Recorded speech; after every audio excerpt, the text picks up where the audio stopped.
Welcome to Odia tutor classes पिले आजिर यही भिडियो आमे तुम विज्ञान जो गाणितिक प्रश्न आसूची न्यूमेरिकल प्रॉब्लम जहाँ भी आसूची पिले ताकू तुम केमती करब जदि क्या आसुनी न्यूमेरिकल प्रॉब्लम हेले मध्य से फुल मार्क केमती स्कोर करब ताहा आज डिस्कस करबा। मन रख पिले तुम भौतिक विज्ञान रे जेमिति हेले भी गोटे तुम न्यूमेरिकल प्रॉब्लम आसीबो और रे भी से न्यूमेरिकल ही थिबो ताहा तुमर 3 मार्क किंबा 2 मार्क रही पारे। ताले जदि को पिला को न्यूमेरिकल प्रॉब्लम आसुनी करिबारे प्रॉब्लम होची से पिलांक पई स्पेशली ए वीडियोटी पिले जदि तुमको आसुनी पिले न्यूमेरिकल प्रॉब्लम ताहले तुम केमती कले फुल मार्क रखि पारिबो। एठी गोटे प्रश्न अच्छी देख 30 सेंटीमीटर वक्रता व्यासार्थ विशिष्ट एक उत्तल दर्पण ठारू 20 सेंटीमीटर दूर 5 सेंटीमीटर उच्चर गोटे वस्तु अच्छी प्रतिबिंबर स्थान प्रकृति और आकृति निर्णय कर। सेम पिले एमती तुम क्वेश्चन थी केवल नंबर रे चेंज थी। प्रथमे तुम कौन कर जहाँ भी तुम क्वेश्चन रे दि जाइए ताकू प्रथमे लिखब। आमर देख एच दिगला 5 सेंटीमीटर ता माने उच्चता यू देख देख -20 सेंटीमीटर तमें भाव प्रश्न तो 20 अच्छी एटी कहीं -20 है जेहेतु तुम उत्तल दर्पण से गला -20 आर देछि 30 सेंटीमीटर जहाँ दि जाइए पिले ताकू जदि तुम एमती लिखिदेव ताहले तुमको मिल जाव 1 मार्क। तापर कौन कर आमर दर्पणर फॉर्मूला लिखब। फॉर्मूला कौन 1/v is equal to 1/f minus 1/u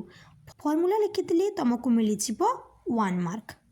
ताहले पिले फॉर्मूला रे जहाँ सब अच्छी v जगार v पुट कर u जगार u f जगार f जहाँ तुमको दि जाई नथिबो ताकू तुम बाहर कर जमती आम ये v बाहर करदेले 8.6 सेंटीमीटर। लास्ट को आमको कहुई तार स्थान प्रकृति आकृति कौन हो केमती बाहर करवा देख परिवर्धन फॉर्मूला कौन h डैश बाय h जहाँ कि आम लिखिपर -v/u ताहले h डैश आमर प्रतिबिंबर उच्चता कौन हो 2.15 सेंटीमीटर प्रतिबिंबर आकार वस्तु ठारू सान हो। लास्ट को जदि आंसर बाहर कर तुमको आउ 1 मार्क मिल गला तुम 3 मार्क। ता माने जदि गोटे पिला आंसर बाहर करि पारुनी जहाँ क्वेश्चन देछि ताकू लिखिदेला आउ फॉर्मूला को जदि से लिखिदेला ताहले से 3 रो एटलिस्ट 2 मार्क पाइजिबो। नेक्स्ट क्वेश्चन अच्छे देख 8 सेंटीमीटर फोकस दैर्घ्य विशिष्ट उत्तल लेंस ठारू 12 सेंटीमीटर दूरतार 7 सेंटीमीटर उच्चर एक वस्तु अवस्थित प्रतिबिंबर अवस्थिति प्रकृति और उच्चता निर्णय कर। देख जहाँ दि जाइए प्रथमे मुझे लिखिदेली u is equal to -12 centimetre f is equal to 8 centimetre h होगला 7 सेंटीमीटर लेंस रो फॉर्मूला आम देदेबा v आसीगला 24 सेंटीमीटर। तापरे जेहेतु प्रतिबिंबर अवस्थिति प्रकृति उच्चता कही आम परिवर्धन फॉर्मूला पकेबा एच डैश गला -14 सेंटीमीटर जेहेतु माइनस गला प्रतिबिंब हो ओलटा। नेक्स्ट ला 15 सेंटीमीटर फोकस दूरता विशिष्ट गोटे अवतल लेंस निज ठारू 10 सेंटीमीटर दूरतार प्रतिबिंब सृष्टि करुछि। लेंस ठारू केते दूर वस्तु रही रश्मि चित्र अंकन कर प्रतिबिंब को देखाओ। तुमको अवतल दर्पण प्रथमे काटिबा को पड़िबो जहाँ दिखाई ताकू लिखिदेव तापरे फॉर्मूला रे डायरेक्ट पुट करिबो u आसीगला -30 सेंटीमीटर। आउ गोटे देख पे न्यूमेरिकल अच्छी 18 सेंटीमीटर फोकस दूरता विशिष्ट एक अवतल दर्पणर 27 सेंटीमीटर सम्मुख 7 सेंटीमीटर आकार वस्तु रखा जाइछि। दर्पण ठारू केते दूर एक परदा रखिले ताहा उपरे फोकस होइतिबा एक तीक्ष्ण प्रतिबिंब सृष्टि हेबो। प्रतिबिंबर आकार और प्रकृति कौन हो जदि तुमको क्वेश्चन रे आकार प्रकृति कहूँ तुम लास्ट को जमीती हेले भी परिवर्तन फॉर्मूला पकईकि ही बाहर कर ताहले एच डैश आमर देख -14 ता आगर आम दर्पणर सूत्र पुट करवा।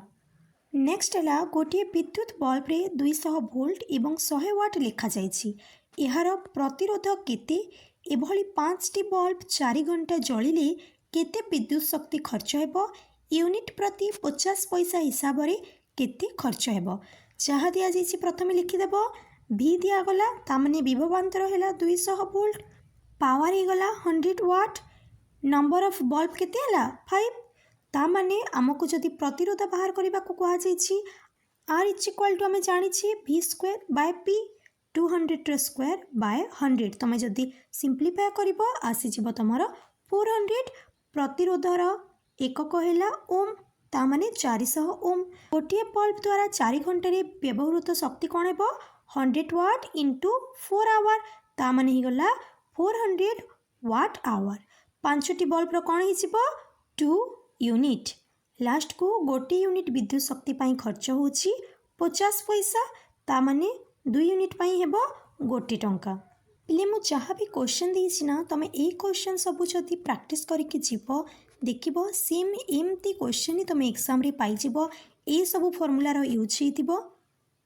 नेक्स्ट है आलोक 1.50 प्रतिसारणांक विशिष्ट काच मध्य को प्रवेश कला काच भितर आलोकर बेग केते हेबो आगरु देछि देख शून्य आलोकर बेग 3 × 10⁸ मीटर पर सेकेंड क्वेश्चन रे जहाँ दिया जाइछि ताकु प्रथमे लिखिदेबो तापरे फॉर्मूला लिखिबो v = c/n आमर हेई गला 2 × 10⁸ मीटर पर सेकेंड नेक्स्ट क्वेश्चन है गोटे वर्तुलाकार दर्पणर वक्रता व्यासार्ध 20 सेंटीमीटर हेले तार फोकस दूरता केते